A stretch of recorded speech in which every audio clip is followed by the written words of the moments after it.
excelente noche. Bienvenidos a esta plática aquí en Cota para Todos sobre la declaración anual. Bienvenidos todos los que van llegando. Chicos, les voy a compartir una presentación. Me presento, mi nombre es Cristina Hernández, yo soy contadora pública. Tengo poco más de 11 años de experiencia en esta bonita carrera y el día de hoy, pues bueno, vengo a platicarles sobre el tema de declaración anual de personas morales, régimen general. El día de hoy vamos a entrar al tema de la Declaración Anual de Personas Morales 2021, régimen general de ley. Obviamente todavía no vamos a ver un cálculo anual del nuevo régimen que está ahorita ya en vigor en 2022, que es el simplificado de confianza para personas morales, porque todavía no nos toca presentar esas declaraciones. Tenemos otras broncas con ese régimen, pero no necesariamente el del anual todavía. Entonces, pues bueno, el día de hoy vamos a hablar de la obligación que tenemos que cumplir ahorita a más tardar el 31 de marzo del 2022, que es la Declaración Anual 2021 de las personas morales régimen general. Para poder platicar un poquito del tema de la declaración, pues vamos a dar un repaso general de cómo es que surge la obligación y cómo es que se calcula una declaración anual de una persona moral. Recuerden que todo esto que está aquí está fundamentado y está hecho con la legislación que está en vigor para 2021, que es totalmente diferente a la que tenemos ahorita en vigor para 2022, para que no se me vayan a confundir. Recuerden, ahorita estamos viendo la ley del impuesto sobre la renta antes de la reforma.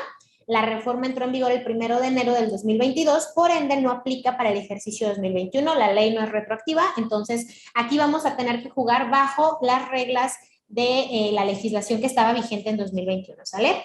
Por ende, pues aquí tenemos directamente las personas morales de título segundo, que es el régimen general de ley en el cual estaban pues prácticamente la mayoría de las personas morales el año pasado, que en este año muchísimas pasaron a simplificado de confianza, ¿sale? Entonces ahorita recuerden, las reglas son las del año pasado y directamente nos rige lo que es el artículo número 9, en donde nos dice que las personas morales deberán calcular el impuesto sobre la renta aplicando al resultado fiscal obtenido en el ejercicio a la tasa del 30%.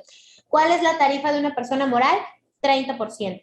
¿A cuál se le va a aplicar o a cuál número se le va a aplicar esta tarifa para saber de cuánto va a ser el impuesto? Al resultado fiscal, ¿sale? Y entonces tenemos que saber cómo vamos a determinar el famoso resultado fiscal.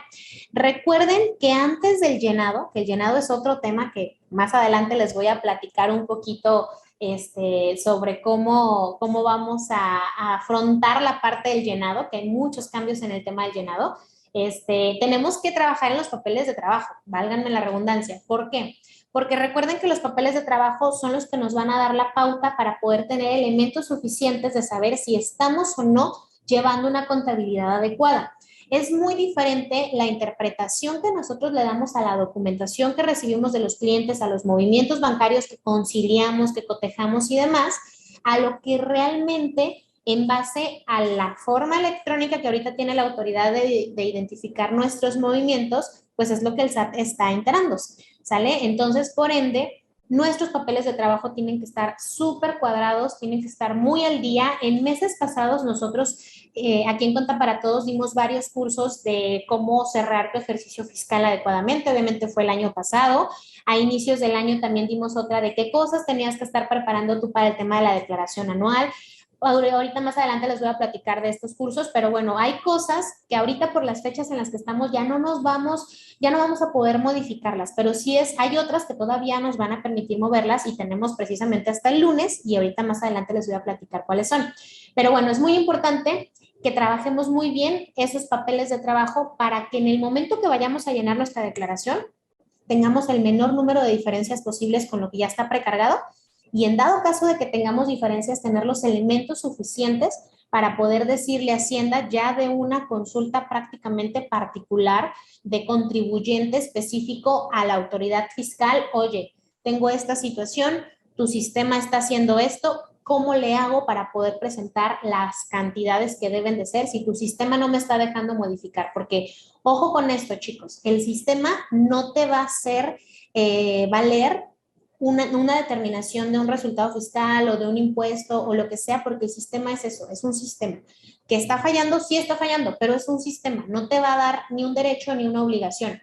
legalmente y fiscalmente, ya con la legislación, la ley y demás, nosotros estamos determinando cantidades y si están diferentes a las del sistema, vamos a tener problemas. Entonces, hay que ir platicando muy bien a detalle de esto.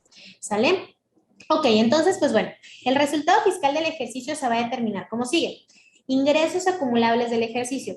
Algo sencillo, ingresos acumulables. Ahorita vamos a ver cuáles son los ingresos acumulables. Título segundo, para que no nos vayamos a revolver por ahí con otro tipo de régimen que acumulan, por ejemplo, en base al flujo de efectivo, que son las SCs, que son también las que antes eran las AS, que eran las que tenían la opción de acumular en base a flujo de efectivo, que ya sabemos que se derogaron y pasaron a reciclo.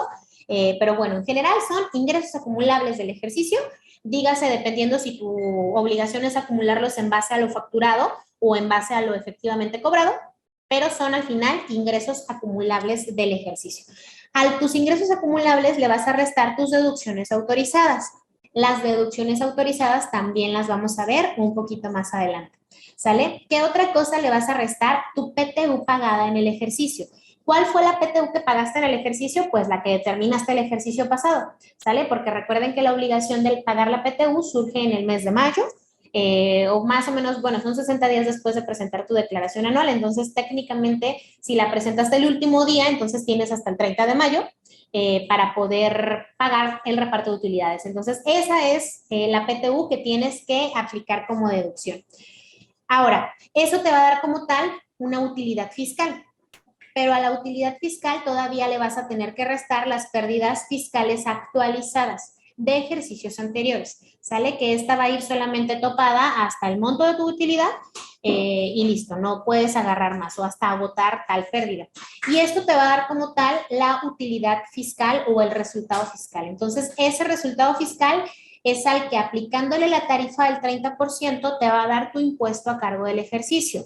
A ese impuesto a cargo del ejercicio todavía le puedes restar tus pagos provisionales del ejercicio, puedes quitarle las retenciones que en su momento te hayan aplicado y pues bueno, ya de ahí te va a dar a pagar tu impuesto anual de tu declaración anual o en todo caso pues puedes aplicar compensación con saldos a favor de ISR de ejercicios anteriores. Acuérdense que la compensación universal ya no existe, entonces sería solamente ISR contra ISR. En resumidas cuentas, esto es como tal el cálculo anual de una persona moral. Ahora, obviamente esto, como les vuelvo a repetir, es a nivel de papeles de trabajo, porque no necesariamente nos va a dar como tal los datos tal cual como los tiene cargados la autoridad. Y hay muchos datos que todavía tenemos nosotros que llenarlos de manera manual. ¿Sale? Pero hay otros que ya te los está cargando de manera automática. Entonces, nosotros no hay que voltear a ver el prellenado de la declaración del SAT sin antes hacer nuestra determinación manual. ¿Sale? Porque ahí es donde nos vamos a dar cuenta qué tan bien o mal estamos en tema de facturación electrónica. Entonces, pues bueno, este es como tal el resumen. Y ahora sí, vamos yéndonos a los puntos finos. Ya sabemos el resumen de cómo se calcula un impuesto anual. Ahora, ¿cómo es que vamos a identificar cuáles son aquellos ingresos acumulables, cuáles son los que no son ingreso, cómo es que vamos a empezar a identificar estos puntos, cuáles son los que probablemente ya va a tener identificados la autoridad por el tema de la facturación y cuáles son los que yo tengo que adicionarle o restarle dependiendo de cómo se maneje? Fíjense, por ejemplo, aquí, los ingresos son, pues bueno, en efectivo. ¿Cuáles son esos ingresos en efectivo? Todas aquellas ventas o prestaciones de servicios, productos, lo que sea que nosotros hagamos y que nos las hayan pagado en efectivo. En efectivo, pues se entiende también por el tema de transferencias, cheques o cualquier tema efectivamente cobrado o simplemente el devengado, el tema del crédito, el crédito que tenemos acá abajo, que es también pues un momento de acumulación de una persona moral, y tú vas a tener también que acumular, aunque tus ventas las hayas dado a crédito. No importa que no te hayan pagado en el momento, los tienes que acumular. Las de efectivo, ejemplo, un anticipo. Oye, Cristi, es que me dieron un anticipo, pero la realidad es que no lo facturé, se me olvidó facturarlo, pero sí lo acumulé. En la declaración anual no me lo está precargando. ¿Por qué no te lo está precargando? Pues porque el SAT no sabe de ese depósito que fue en efectivo, que o te hicieron un SPE y una transferencia y demás, y el llenado de la declaración no me lo está considerando. No te lo está considerando porque no timbraste ese anticipo. Uno, ya incurrimos en una omisión de comprobantes fiscales, pero el hecho de que el SAT no te lo esté considerando no quiere decir que no lo vayas a tener que acumular. Entonces, todo el tema de anticipos, esté facturado o no, tenemos que acumularlo en la declaración anual para efectos de nuestro cálculo, porque les vuelvo a repetir, el que no está en el sistema no nos da el derecho de decir, pues no lo pusiste, entonces, pues no lo considero, porque sí hay una opción. Curiosamente, sí hay una opción para poner algunos otros ingresos que no se pusieron, pero ojo, en la mayoría nos va a decir que presentemos complementarias de pagos provisionales, porque como tal el ingreso acumulable que se tuvo que haber acumulado en pagos provisionales viene precargado ¿de qué? De los llenados de las declaraciones mensuales que nosotros estamos haciendo. ¿Cuál es el riesgo de estas declaraciones mensuales y sus debidas complementarias? Porque no solamente te está cargando en automático las declaraciones mensuales, sino también la información del llenado de tus declaraciones anuales de ejercicios anteriores. No me van a dejar mentir, el año pasado fue el primer ejercicio en el cual la autoridad no nos dejó modificar el campo de pérdidas, algo tan sencillo como el tema de las pérdidas. Algunas empresas no tenían bien estructurado el papel de trabajo de pérdidas y entonces lo que sucedió fue que cuando quisieron presentar su declaración tenían un dato en el papel de trabajo y otro dato en el llenado de la declaración. Entonces, el tema es que tuvieron que presentar complementarias de ejercicios anteriores, tal vez de pagos provisionales, y fue así como que, ok, pues vamos solucionándolo, vamos presentando complementarias, vamos corrigiendo, me equivoqué aquí, no puse el dato que era, o después hice otra determinación a nivel papeles de trabajo y no presenté la debida complementaria, entonces la autoridad ya no te dejaba modificar ese campo. ¿Qué es lo que pasó con esos ejercicios? Acuérdense que la autoridad fiscal, tú tienes 5 años para poder ejercer algún tipo de devolución o cualquier derecho que tengas tú con la autoridad, tienes 5 años para exigírselo. Y la autoridad también tiene los mismos 5 años para poder cobrarte algún crédito, revisarte, diferencias, etc. Pero esos 5 años surgen a partir de la fecha en que surgió la obligación de presentar tu declaración o a partir de la fecha en la cual se la presentaste. Y la complementaria obviamente cuenta como una fecha de presentación. Imagínate que tu error estaba en la declaración del ejercicio 2016, que ya salió de las facultades de la autoridad. En el momento que tú el año pasado presentaste una complementaria del ejercicio 2016, reactivaste otros 5 años las posibilidades de revisión por parte de Hacienda. Entonces, muchos lo hicieron sin revisar siquiera si había otras opciones o si valía la pena a lo mejor ni siquiera considerar esa pérdida y reactivar otra vez 5 años aquellos ejercicios que ya estaban por caducar las facultades de comprobación.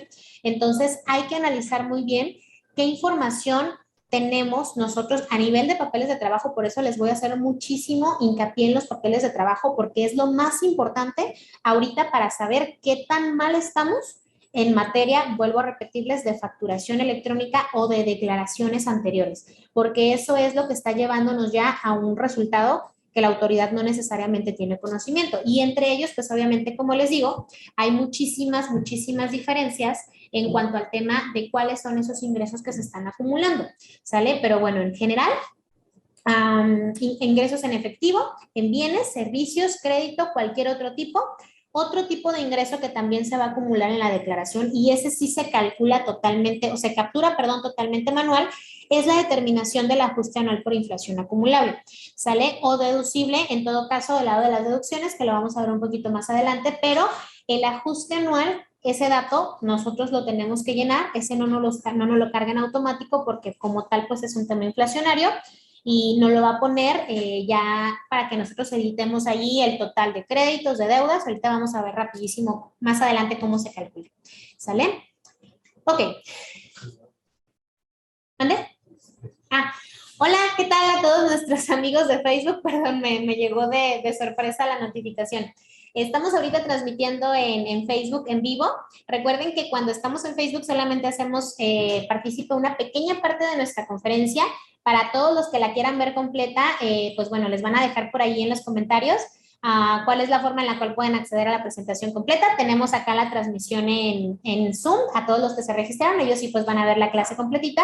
Pero igual aprovechando ahorita que están transmitiendo, alguna duda que surja, igual acá el equipo nos va a apoyar en decirnos si tienen alguna duda también en Facebook para podérselas contestar antes de que cortemos la transmisión. ¿Sale? Ok, de acuerdo. Vamos siguiendo. Entonces, pues bueno, ¿cuáles son los no ingresos de una persona moral? Que son normalmente las partidas que debemos de llevar a manera de conciliación y pues de registros sí contables, pero no se acumulan para efectos fiscales. Los aumentos de capital, los pagos de las pérdidas por sus accionistas, las primas por colocación de acciones, primas por revaluación de activos o capital, apoyos económicos de programas sociales que explícitamente te digan que no son acumulables para efectos de impuestos, deben de tener algunas características. Entonces, pues bueno, estas son a manera general para saber que sí puede ser un ingreso, que no puede ser un ingreso, que se suma parte del tema de ingresos. Pues bueno, hay otros puntos importantes. Por ejemplo, si te aplicaron a tu cliente aplicó una deducción por deudas y créditos incobrables, y tú fuiste el deudor el que quedó a deberle ese dinero, y tu cliente dijo, ¿sabes qué? Yo ya metí mi proceso, ya vi que no me pagaste, te notifico que tu crédito o tu cuenta fue incobrable, entonces yo la voy a deducir. También a ti te surge el momento de la obligación de acumulación. Son otro tipo de partidas que pues ya se van analizando poquito a poquito y son diferentes, pero también se acumulan. ¿Qué otro tema también se acumula para efectos de impuestos en declaración anual? Los faltantes en inventario. Recuerden que todas las personas morales están obligadas a realizar un inventario al 31 de diciembre. En teoría tiene que ser el último día del año. Y pues bueno, deben de tener un control de inventarios adecuado, porque si llega siendo a hacerles una revisión y ustedes llegaran a tener algún faltante en inventario, la autoridad va a dar por hecho que fue mercancía que vendieron y que no acumularon, porque al final de cuentas pues son faltantes, a menos de que ustedes hayan metido alguna demanda, alguna denuncia, perdón, por robo o algo por el estilo. Entonces pues ahí cambia la cosa, pero bueno, de entrada los faltantes en inventarios también se consideran acumulables para efectos de impuesto sobre la renta, entre otros conceptos que ya analizaremos en una plática más adelante, ¿sale? Pero en general son de esas cositas que pueden llegar a presentarse en algún momento de la vida de la empresa, y que es importante que sepamos qué tratamiento fiscal darle. Ahora, en cuanto al tema de las deducciones, ¿qué deducciones me van a aplicar para poder determinar mi cálculo anual? Pues bueno, a nivel anual vamos a poder hacer deducibles las devoluciones, descuentos o bonificaciones. Recuerden que esto no podemos hacerlo a nivel de pagos provisionales, no por lo menos en título segundo. En reciclo, no los quiero revolver con reciclo, pero en reciclo persona moral ya es otro tema y allí juegan reglas diferentes para que no nos confundamos, ¿sale? Pero para este cálculo que vamos a hacer, sí se pueden descontar las devoluciones solamente a nivel anual. El costo de lo vendido, obviamente esta regla también cambia para reciclo, pero para el cálculo anual seguimos con lo mismo. El costo de lo vendido es la deducción que vamos a aplicar, ¿sale? Recuerden, todas aquellas empresas que tengan inventario al 31 de diciembre van a seguir aplicando la deducción de costo de lo vendido hasta que agoten el inventario hasta el 31 de diciembre. Si en 2022 pasaron a persona moral régimen simplificado de confianza, la regla cambia y ya van a poder deducir las compras de la mercancía, pero solamente las compras que se empezaron a adquirir a partir del 1 de enero, perdón, del 2022. ¿Sale? Hasta el 31 de diciembre, perdónenme, del 2021, el control de inventarios se tiene que separar. Hay que hacer un control de inventarios por las adquisiciones del 2022 y otra cortarla a la del 2021, porque en ejercicios siguientes vamos a seguir aplicando el costo de lo vendido. ¿Sale? Esto es importante, son de las cosas que tenemos que tomar en cuenta para cerrar nuestros papeles de trabajo al 2021 de la manera más fácil posible, para que luego no estemos allí tratando de separar dentro de todo el inventario ya cuando se llegue la obligación del 2022. Los gastos netos o descuentos o bonificaciones o devoluciones, las inversiones, pero las inversiones son deducibles solamente a vía depreciación. Acuérdense que tienen un proceso adicional que también vamos a ver ahorita en unas láminas más adelante, pero pues bueno, son deducciones al final de cuentas a nivel anual. Créditos incobrables, pérdidas por caso fortuito. Como les digo, si tú fuiste la persona que quedaste a deber y te iniciaron un proceso de demanda o te aplicaron el tema de las deudas incobrables, a ti te toca acumular y a la persona que no le pagaste le toca aplicar la deducción, ¿sale? Este es el tema de la partida que se tiene que hacer en ambos lados. Entonces, pues bueno, para las empresas son deducibles las deudas incobrables, las pérdidas por caso fortuito, las cuotas patronales del Seguro Social, los intereses a cargo, el ajuste anual por inflación deducible. También podemos tener un ajuste anual por inflación deducible. Existe el acumulable, pero pues bueno, en ambos lados hay una obligación o un beneficio dependiendo de qué tan deudores somos o qué tanto crédito damos, ¿sale? Las aportaciones para pensiones de los empleados, estos están topados, pero en general, pues bueno, estas son las deducciones. Obviamente los gastos estrictamente indispensables para el desarrollo de tu actividad. todo hay que verlo desde el punto de vista estrictamente indispensable. Esto es muy importante, pero en general estas son como las adicionales que se pueden presentar. Entre ellas, pues bueno, todas las deducciones estrictamente indispensables para llevar a cabo mi actividad económica. Ahora, ¿por qué es importante revisar el artículo 28 específicamente? Acuérdense, chicos, que para una persona moral sí es importante ver cuáles son las no deducibles del artículo 28 y las del artículo 27. ¿Por qué son importantes? Por la CUFIN, sale por la cuenta de utilidad fiscal neta. Porque una cosa es que tu gasto no sea deducible por la naturaleza del gasto y otra cosa es que no sea deducible porque no reunió requisitos fiscales. El artículo 27 de la Ley del Impuesto sobre la Renta nos habla de los no deducibles, no necesariamente porque el gasto como tal no es deducible, sino porque te dice, para que tu gasto sea deducible, debe llevar estos requisitos. Si le falta alguno de estos requisitos, pues no va a reunir requisitos fiscales, entonces por ende no va a ser deducible, aunque tu gasto haya sido para tu actividad y haya sido estrictamente indispensable. ¿Sale? Los del artículo 28, que son estos que tenemos aquí, son los no deducibles, pero porque en sí la naturaleza del gasto como tal lo hace que sea un no deducible. Y vamos a poner un ejemplo muy claro. Un transportista, una empresa de transportes que hace sus viajes, tiene a sus camiones, hace sus corridas y demás, y de repente en el camino al chofer se le poncha una llanta y tiene que llegar a la siguiente llantera para que le parchen la llanta, porque pues necesita seguir su ruta, entonces pues tiene que llegar con este llantero, llega con el llantero le hace el parche de la llanta y el llantero le dice, ¿sabes qué?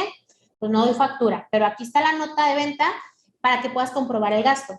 Esta nota de venta, digo, hablando específicamente de transportistas, tienen por ahí una facilidad administrativa diferente para efectos de deducir una parte de los gastos no deducibles, pero suponiendo que simplemente ese es un gasto que no reúne requisitos fiscales como tal, ¿por qué? Pues porque es una nota de venta, pero sí fue un gasto estrictamente indispensable. Se realizó por una causa de fuerza mayor, no podía llegar a la llantera que sí diera factura porque no sabía dónde iba a haber una, entonces simplemente realizó el gasto con estricta indispensabilidad, pero no reunió requisitos. ¿Sale? Esto se convierte en un gasto contable no fiscal que no reúne requisitos fiscales. ¿Sale? Y se tiene que registrar en una cuenta aparte, y todos sus homónimos, que pagué gasolina en efectivo, que era mayor a 2,000 pesos y no lo pagué con transferencia, etc, etc, etc. Todo lo que no reúne requisitos se registra en una cuenta aparte. ¿Cuáles son? Las del artículo 28. Las del artículo 28 son aquellos gastos que por la naturaleza del gasto no van a ser deducibles para el impuesto sobre la renta, y aquí podemos tener algunos ejemplos. Por ejemplo, los viáticos de viaje cuando estos sean en un radio menor a 50 kilómetros del domicilio fiscal. ¿Por qué? Pues porque si tú estás a menos de 50 kilómetros del domicilio fiscal, pues no se va a considerar un viático. Entonces, aunque lo gastes, la autoridad dice es que tú tuviste que haberlo recibido en tus oficinas, no era necesario que gastaras en una comida, no era necesario que que te hospedaras en un hotel si no estabas tan lejos de tu domicilio fiscal. Entonces, para mí esos son gastos que estás realizando solo por querer meter deducciones, entonces te los voy a limitar y simplemente no te voy a dejar que los hagas deducibles, a pesar de que reúnan los requisitos del artículo 27. ¿Qué otra cosa? Por ejemplo, la renta de auto mayor a 850 pesos diarios, ¿sale? Si tú vas de viaje y rentas un coche utilitario, un coche cómodo, que traiga aire acondicionado, que tenga sus seguros, que tenga todo el tema para que puedas trasladarte en el viaje de trabajo que estás haciendo, te topa 850. Tú puedes rentar un coche por el que te cobren 5,000 pesos diarios, pero solamente te va a permitir deducir 850 pesos porque el excedente la autoridad ya lo considera un lujo y un lujo no es estrictamente indispensable para tu actividad. Entonces es muy importante que identifiquemos plenamente cuáles van a ser estos no deducibles, porque lo que va a suceder es que todos estos deducibles que están aquí del artículo 28 se tienen que disminuir a nuestro cálculo de COFIN. Entonces, nos va a afectar que todo lo mandemos simplemente a una cuenta de no deducibles. En el cálculo anual, en la determinación de la COFIN, se tiene que hacer una separación porque unos me van a restar la utilidad fiscal neta a repartir a mis socios y otros no. ¿Cuáles no me van a restar? Pues aquellos gastos que yo realicé y que por alguna u otra cosa no reunieron requisitos fiscales y pues al final de cuentas sí se hicieron estrictamente indispensables, pero no reunieron requisitos, pero estos que están acá, o sea, se cumplieron con los requisitos, pero simplemente pues fueron lujos, fueron excesos. Puede ser incluso algún viajecito del dueño o algo por el estilo que no necesariamente era como tal una deducción, pero se facturó, se consideró y demás. Entonces, es muy importante que tengamos las dos cuentas por separadas porque nos van a afectar directamente en el cálculo de la declaración. Déjenme probar a ver si esto funciona. Ah, miren, ya funcionó. Pero la regresé. Ok, bueno, creo que ya aprendí cómo funciona. Ay, disculpen, soy nueva en este tema. Ok, el ajuste anual por inflación se va a determinar de acuerdo al artículo 45. Recuerden que les dije que el ajuste anual por inflación puede ser determinado acumulable o deducible. Y es una de las cosas que nosotros hacemos solamente una vez al año, que es llegándose al cálculo de la declaración anual. Y este ajuste por inflación se va a determinar de la siguiente manera. Aquí el artículo 45 nos dice que para efectos de este artículo se considera crédito el derecho que tiene una persona acreedora a recibir de otra deudora en una cantidad de numerario. Y luego, como los créditos son los que nos pueden otorgar un ajuste anual por inflación deducible, la autoridad nos los cuestiona, como todo en la vida a manera de deducción. Todo es ingreso, pero nada es deducción a menos que me demuestres lo contrario, ¿sale? Entonces, pasa lo mismo para efectos de este cálculo del ajuste anual. ¿Y qué nos dice? Que no se va a considerar crédito los que sean a cargo de personas físicas y no provengan de sus actividades empresariales, plazos menores a un mes que se cobren dentro de los 30 días naturales a partir de que se otorgó el crédito, ¿sale? Entonces, esto, aunque una persona te deba, si esa persona no te debe porque ella requirió ese dinero para una actividad empresarial, entonces no vas a poder considerarlo dentro de tus créditos. Ejemplo, le prestaste a tu mamá o le prestaste a tu primo y tu primo pues trabaja en una empresa, no tiene una actividad empresarial, pero le prestaste dinero de la empresa. Entonces le prestas, sí te debe, debería ser un crédito, pero porque no utilizó ese dinero para una actividad empresarial, simplemente no te va a jugar para la determinación del ajuste anual, ¿sale? Pero si se lo estás prestando a una persona física con actividad empresarial que tiene su negocio, lo utilizó para un tema de invertir en mercancía, no sé, lo que sea, allí sí vamos a poder aplicarlo dentro del ajuste anual por inflación, ¿sale? Ahora, los que sean a cargo de socios y accionistas, ¿por qué? Porque esto se volvería una mala práctica. Y esa mala práctica, pues, ¿sabes qué? Para efectos del ajuste anual, le presto un montón de dinero a los socios, a los dueños, y me juega a favor para determinar un ajuste anual por inflación deducible, cuando realmente, pues, no son préstamos. Pueden ser cualquier cosa menos préstamos, entonces aquí no te lo va a permitir la autoridad. Los que sean a cargo de funcionarios y empleados, cualquier deuda que tengan los empleados conmigo, como persona moral, no van a jugar tampoco para este ajuste anual, ¿sale? Los pagos provisionales de impuestos, así como estímulos fiscales, aquí es diferente el tema de la exigibilidad. Acuérdense que un pago provisional como tal todavía no tiene la figura de saldo a favor. Ejemplo, los de ISR, ¿sale? Estos pagos de ISR jamás van a tener la figura de una deuda del SAT con nosotros exigible, porque todavía no se sabe si en la declaración anual vamos a tener unos saldo a favor. Es diferente con un pago de lo indebido. Hay que separar un poquito esa parte. Si yo en enero hice una determinación de impuesto sobre la renta de 8,000 pesos, pero realmente ya revisando mi cálculo me equivoqué, hubo un error humano, lo que sea, mi cálculo no era de 8,000, era de 3,000, yo puedo presentar una complementaria diciendo que me equivoqué y en mi pago provisional hice un pago de lo indebido. Entonces, de esos 8,000, 5,000 eran impuestos sobre la renta y 3,000 eran un pago de lo indebido. Cuando yo hago esa presentación, ahí ya no tengo un pago provisional de 8,000, tengo un pago provisional de 5,000 más un pago de lo indebido de 3,000. Ese pago de lo indebido sí se puede considerar una deuda porque la autoridad me debe. Yo no tenía que haberle pagado todo, me equivoqué. Ahora puedo compensarlo contra mis otros pagos provisionales o poder solicitarlo en devolución. Entonces ya se considera que le estoy dando crédito a la autoridad. La autoridad tiene esos 3,000 pesos con ella hasta que yo vea cómo usar. ¿Sale? Obviamente los saldos a favor de IVA también se consideran crédito porque ya están determinados. El IVA es mensual y definitivo, entonces este ya está determinado y ya sí es un saldo a favor. Entonces, por ende, este ya se va a considerar dentro de los créditos. Los anticipos de cliente no se van a considerar y los saldos en caja tampoco, porque los saldos en caja se presume que ya los tienes contigo. Es diferente al banco. El banco, tú tienes la lana allí y dice en una cuenta que ahí tienes, no sé, 50,000 pesos, pero no está contigo ese dinero, no lo tienes físicamente contigo, entonces el banco te lo debe. Si pasara cualquier cosa, ese dinero no lo tienes tú, lo tiene el banco. Entonces, pues es un tema con el que el banco está jugando. Ahora, en deudas, pues así como está este monito aquí con sus lentecitos, hagan de cuenta que es el SAT diciendo, no, pues todo es deuda a menos de que me demuestres lo contrario.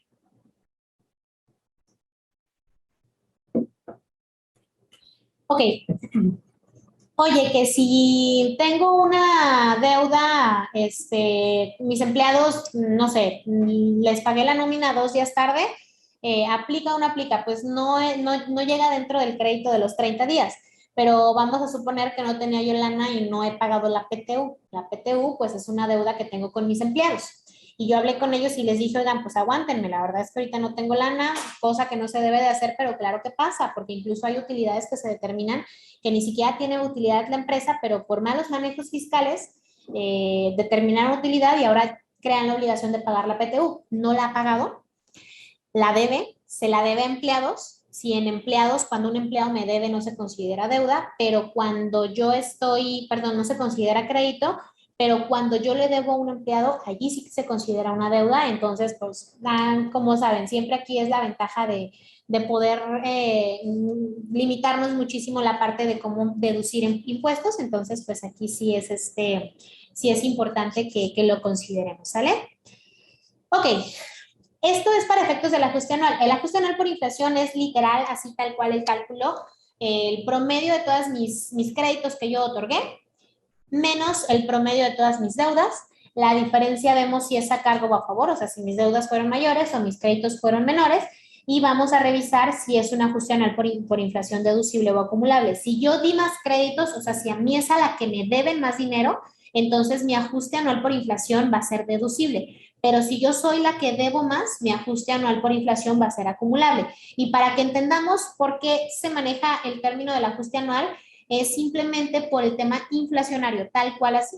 A mí me debían un dinero en enero, mi cliente no me lo pagó, le di un crédito de 90 días y se tardó 6 meses en pagarme, no me va a pagar más que la misma cantidad que yo en enero le presté, que fueron, no sé, 30,000 pesos en mercancía. Me lo va a pagar en junio y me va a pagar 30,000 pesos. Esos 30,000 pesos ya no cuestan lo mismo. Hubo una inflación de enero a junio, hubo un ajuste inflacionario, porque yo con esos 30,000 pesos que estoy recibiendo en junio no voy a poder comprar lo mismo que hubiera podido comprar en enero, porque en enero las cosas estaban más baratas. Entonces, por eso se tiene que hacer el ajuste anual por inflación, porque los contribuyentes, personas morales, pues bueno, tienen ese tema de acumular en base a lo que venden en facturas y no en base a lo que cobran. Entonces, por ende, el ajuste anual es como esa facilidad que da la autoridad y te dice, pues bueno, ya me acumulaste en enero, ya me pagaste el impuesto, el otro se financió contigo, vamos haciendo un ajuste inflacionario para ver si te ayudo con deducciones o me acumulas tú si eres de esas personas que deben demasiado. ¿Sale?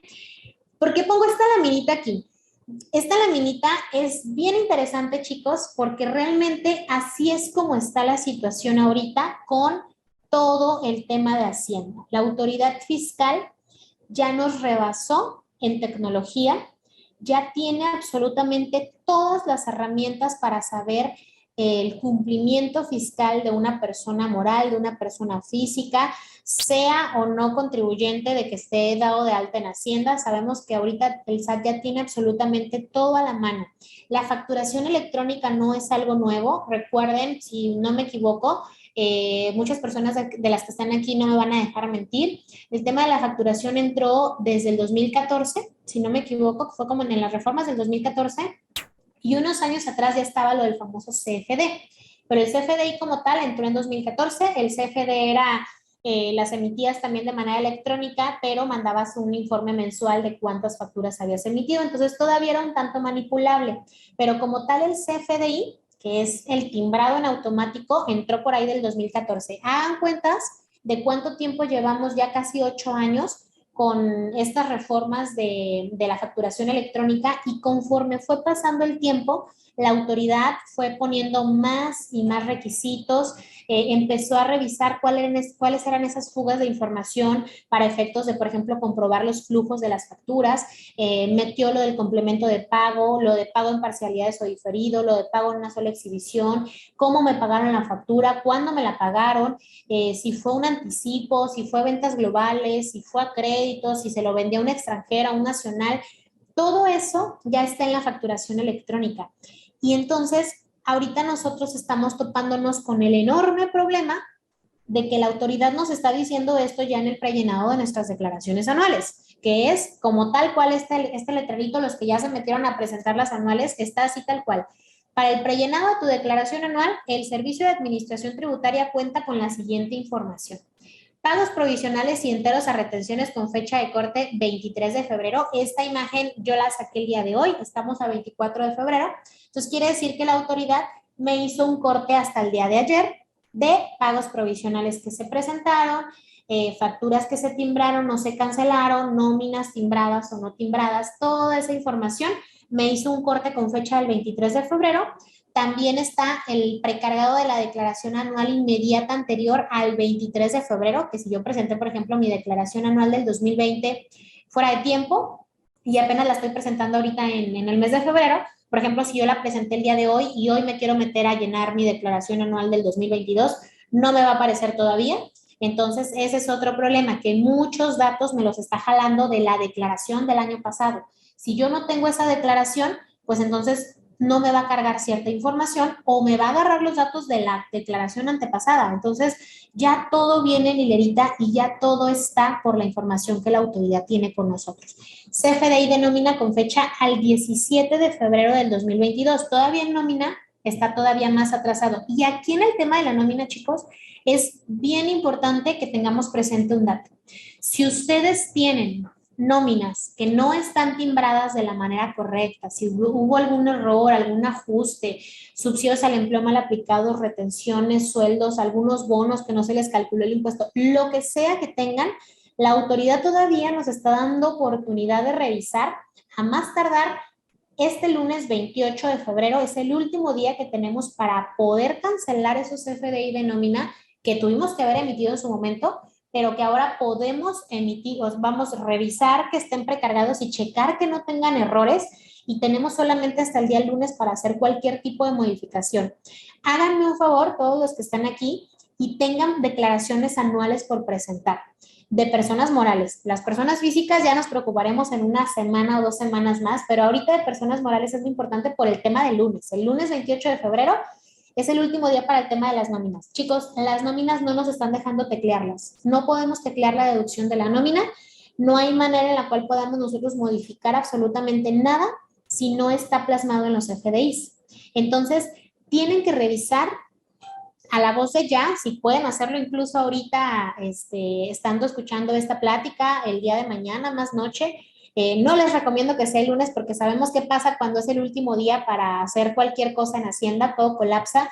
Entonces traten de hacerlo antes y revisen si el SAT les está considerando como deducción el 100% de las nóminas del ejercicio. Porque hay contribuyentes que solamente están considerándose en deducción una tercera parte de las nóminas por cosas que no se imaginan en cuanto a errores de emisión de facturas, o no le pusieron la fecha de pago correcta, o se les olvidó poner el RFC del trabajador, o tuvieron por ahí un dato erróneo al momento de calcular, el sistema les falló. Cualquier situación que pueda prestarse o presentarse, van a tener errores en el tema de cómo se está aplicando la deducción. Entonces, chéquenlo, porque si pueden percatarse ahorita todavía de cuáles son los errores por los cuales no les están haciendo deducibles las nóminas y pueden corregirlos, sí pueden hacerlo todavía, pero tienen solamente hasta el lunes. Entonces, háganlo de una vez, chéquenlo y dense cuenta si realmente se los están considerando o no. Una cosa son los pagos provisionales y otra cosa son las nóminas. Los pagos provisionales podemos meter complementaria, que es diferente, porque si no les está acumulando algo de la manera correcta, se puede meter una complementaria y no tenemos el lunes como fecha máxima. Pero para las nóminas, sí. Resolución miscelánea solamente nos dio este tiempo hasta el día lunes, entonces hay que revisar qué es lo que está pasando con nuestras deducciones para que no nos llevemos una sorpresa. ¿Sale? Ok, pues bueno, hoy es una realidad el tema de la determinación previa con la facturación. Tenemos un problema y ese problema es que hay muchas cosas que ya no estamos pudiendo editar, ya están cargadas automáticamente y el que estén cargadas automáticamente nos mete en muchos problemas, ¿sale?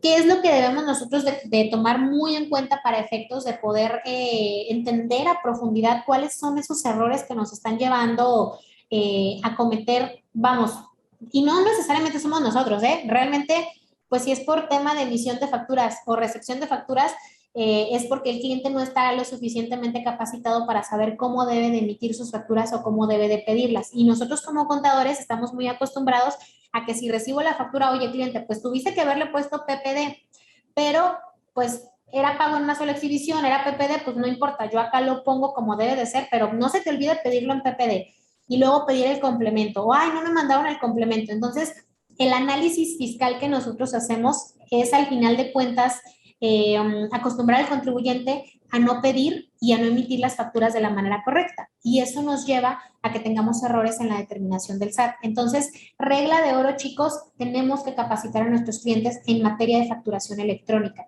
Nosotros aquí en Conta para Todos tenemos estos cursos que yo les recomiendo muchísimo que los tomen. Ya están precargados en una plataforma que les vamos a platicar en un ratito más cómo pueden acceder a estos cursos. Pero bueno, está el curso de facturación electrónica, el 4.0, porque el 4.0 trae otras cosas adicionales. Obviamente en el 4.0 tenemos también la información del 3.3, pero bueno, está 4.0, cierre del ejercicio 2021, son un montón de puntos a considerar de lo que les platiqué en un inicio, que también es muy importante que lo puedan revisar. Reformas fiscales 2022, hay muchas cosas que también vienen ahí en tema interesante para efectos del ejercicio 2022. Y el de declaración anual de personas morales 2021, que es diferente a este que estamos viendo. Y que estamos viendo el día de hoy es como tal un repaso de generales de la declaración, pero en este de declaración anual personas morales 2021 tenemos papeles de trabajo y la determinación como tal de lo que es el ajuste anual, de lo que es la actualización de pérdidas, de lo que es CUFIN, CUCA, todos los papeles de trabajo que se necesitan llenar para una declaración, lo tenemos en este curso de declaración anual de personas morales. Entonces, ahorita, como les digo, les voy a platicar de qué se trata, pero todo esto que está aquí es muy importante que los tomemos aquí o en cualquier otro lado, busquen en lo que sea, pero tenemos que capacitarnos en materia de estos puntos para poder entender un poquito mejor cómo es que estamos teniendo pues por ahí problemas en el llenado de la declaración. ¿Sale? Ah, y bueno, este que dice taller de declaración anual persona moral aplicación SAT, lo vamos a dar un poquito más adelante, si no me equivoco es la semana que entra. Sí, ¿verdad? La semana que entra lo programamos. Creo que es el martes. Este taller de declaración anual va a ser, ok, ya tengo la anual determinada, ahora ¿cómo la lleno? ¿Cómo corrijo todos los errores de la plataforma? O sea, ya va a ser como tal un caso práctico de llenado de la declaración anual. Va a ser muy chiquito, va a durar 1 hora, pero va a ser muy fructífero. Entonces, también es importante que lo podamos tomar. Ok, ahora, ¿qué es un activo fijo o gasto diferido? ¿Se acuerdan que en un inicio les había platicado de la parte de las inversiones? Ya casi llegamos al de preguntas y respuestas, ¿eh? No se me desesperen.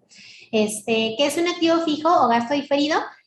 Como tal, pues es una manera en la cual la autoridad nos va a permitir deducir las inversiones, ¿sale? Porque la inversión como tal, como compra, no es una deducción. La deducción es la depreciación o la amortización, dependiendo del tipo de gasto que estamos realizando. Y aquí pues tenemos que identificar plenamente de qué se trata. Un activo fijo es un bien de una empresa que puede ser tangible o puede ser en su mayoría indispensable para el desarrollo de la actividad económica y no se convierte en liquidez a corto plazo. Y un gasto diferido es un activo intangible representado por bienes o derechos que permiten deducir el costo de la operación. Cada uno tiene sus formas en las cuales se va a aplicar la deducibilidad y son de acuerdo a la ley del impuesto sobre la renta en el capítulo de inversiones.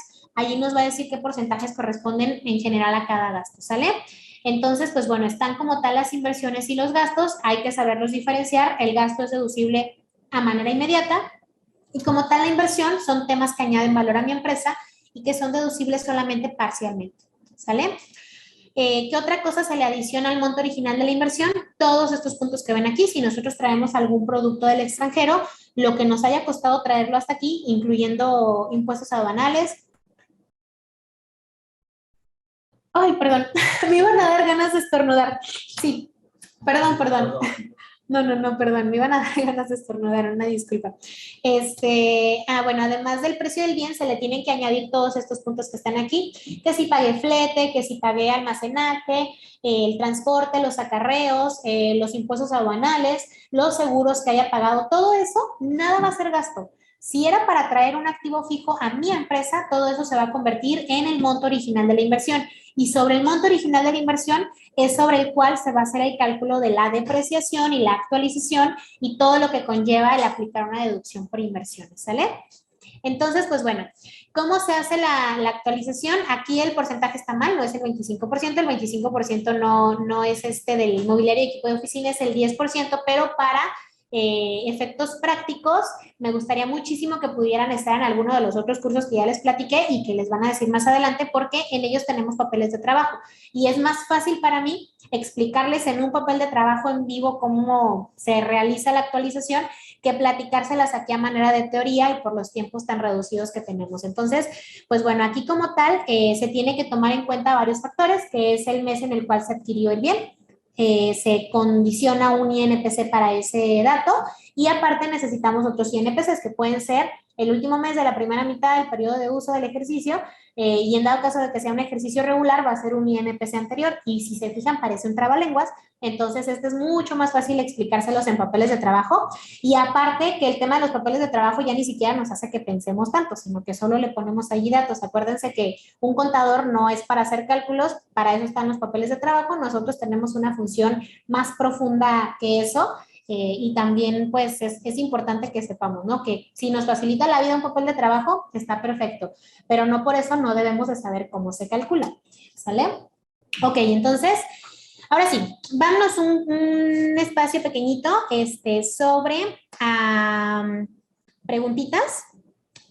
Ahora me voy a ir al de preguntas y respuestas porque en el otro chat tenemos muchos comentarios y están padrísimos, solamente que, como les digo, en el otro de repente llegan 99, entonces voy a irme acá al de preguntas y respuestas para poder llevarlo llevar un mejor control.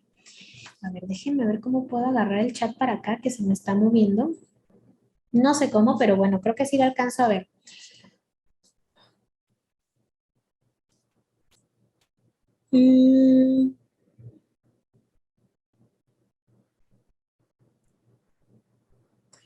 Perdón, es que se me movió la pantallita y no sé por qué no me deja sacarlo de acá de arriba el chat. Ok. Rob me pregunta, soy una persona moral sin fines lucrativos del municipio. ¿Aplica algo para mí en este curso? No, Rob, pero vamos a tener un curso de personas morales con fines no lucrativos, precisamente ese es de marzo. Es de marzo. Ahorita va a entrar el licenciado Gonzalo en unos minutitos más y les va a poder platicar sobre estas otras capacitaciones que tenemos. Pero no, Rob, digo, te va a ayudar porque vas a aprender muchísimo de régimen general, título segundo, pero la mayoría no te aplica a ti. Lástima, lástima. Colegio, Regina me dice que no se oye, espero que ya se escuche. Creo que eso lo puso como a las 7. Las notas de crédito del ejercicio, ¿dónde se aplican? Devoluciones y descuentos sobre ventas. Ahí es donde vamos a aplicar ese dato. Recuerden que las devoluciones y descuentos sobre ventas son una deducción solamente a nivel del ejercicio. No se oye, ok, colegio de contadores, digo, colegio, no me acuerdo el otro nombrecito, espero que ya se escuche, creo que sí, ¿verdad? Si no, ya me hubieran dicho. Ok, déjenme, me voy a las últimas mejor, porque por acá arriba estoy viendo cuando me dijeron que les estaba yendo súper mal con el tema del SAT, ¿sale? Ok, Oscar Jiménez dice, buenas noches, ¿podemos disminuir 2 pérdidas fiscales o más en un mismo ejercicio? Sí, Oscar, totalmente. Tú puedes aplicarte, imagínate que tuviste 7 años de pérdidas, son 10 años, lo que nos permite la autoridad amortizar pérdidas, pero imagínate que los últimos 7 años tuviste pérdida y ahorita este ejercicio te fue súper bien, hiciste una venta increíble y entonces tienes una utilidad gigantesca, pero hay mucho dinero que perdiste los años pasados, entonces tú lo único que tienes que hacer es actualizar cada una de las pérdidas de cada uno de los ejercicios y disminuirlas directamente de tu utilidad fiscal resultante en este ejercicio y no hay ningún problema. Si te las alcanzas a acabar todas, está perfecto. Si te alcanzas a acabar solamente una partecita de alguna y te queda uno más, pues no pasa nada. Lo único que sí es muy importante que apliquemos, pues ahora sí que a manera de las que se puedan. No es como que, híjole, tengo una pérdida de 70,000 pesos y mi utilidad es de, no sé, 80,000, pero de esa pérdida de 70,000 solamente quiero aplicar 20,000. No se puede, tenemos que aplicar todas las que podamos aplicar, porque si dejamos de aplicar una parte de la pérdida que ya teníamos determinada en la utilidad del ejercicio, esa pérdida que pudimos haber aplicado se pierde, ¿sale? Entonces sí, es muy importante que las apliquemos y todas van a ser completitas. Recuerden que en el curso que les digo que ya tenemos de declaración anual, ahí sí tenemos la parte de los, gracias, Elena dice que sí se escucha bien, de los papeles de trabajo. Berenice nos dice, los impuestos a favor en el ajuste anual son de acuerdo a la fecha de presentación o de acuerdo al mes que corresponde. Los impuestos a favor en el ajuste anual. Eh, Dependiendo, Berenice, es en el momento que surgió la obligación de la autoridad de pagarte. Aquí sí es muy interesante, Berenice, tu pregunta, y de hecho esta la vemos específicamente en ese papel de trabajo que les digo, pero por ejemplo, si yo estoy en el mes de enero y en el mes de enero determiné un saldo a favor de IVA, yo no voy a considerar ese saldo a favor como deuda con el SAT o crédito que le estoy dando al SAT en el mes de enero, sino que va a pertenecer al mes de febrero. ¿Por qué? Porque yo hasta febrero le informo a la autoridad cuánto me debe. En enero yo ya sé, porque ya saqué mi cálculo y todo, pero en enero no generé mi saldo a favor. Lo estoy enterando hasta febrero. Entonces ese saldo sería en el mes de febrero y, por ejemplo, en enero nosotros pondríamos el saldo a favor de diciembre. Entonces acuérdense que la obligación surge a partir de que le notificamos a la autoridad cuánto nos debe, hablando específicamente de saldos a favor. Si hablamos, por ejemplo, de la cuenta de clientes, la cuenta de clientes es diferente. Yo al 31 de enero, por ejemplo, ya sé cuánto me quedaron a deber mis clientes y ya se dio por añadidura la notificación en el momento que yo emití la factura. Entonces ya cuenta como saldo, pero en los saldos a favor de impuestos de IVA específicamente, la obligación surge hasta el momento en el cual yo hago el entero a la autoridad de que me debe cierta cantidad. ¿Vale? Ok, déjenme doy aquí la respuesta en vivo. Edgar nos dice, si no alcanzo a corregir la nómina antes del 28 de febrero, ¿ya no puedo hacer algo posterior a la fecha? No, Edgar, ya no. Ya, de hecho, muchas cosas que si no timbraste en su momento, ya no vamos a poder corregirlas, pero hay que corregir lo que se pueda. ¿Sale? Es muy, muy importante. Esténse muy al pendientes porque entre mañana y el fin de semana les voy a estar subiendo unos videos de algunos ejemplos de cosas que sí se pueden corregir. Pero esto va a ser obviamente ya en la marcha, entonces chéquenlo, va a estar por allí. Si no lo subimos en TikTok, lo vamos a subir en Reel, porque en historias se nos van a acabar pronto, entonces va a ser o en TikTok o en Reel, para que estén allí muy al pendiente de nuestras redes.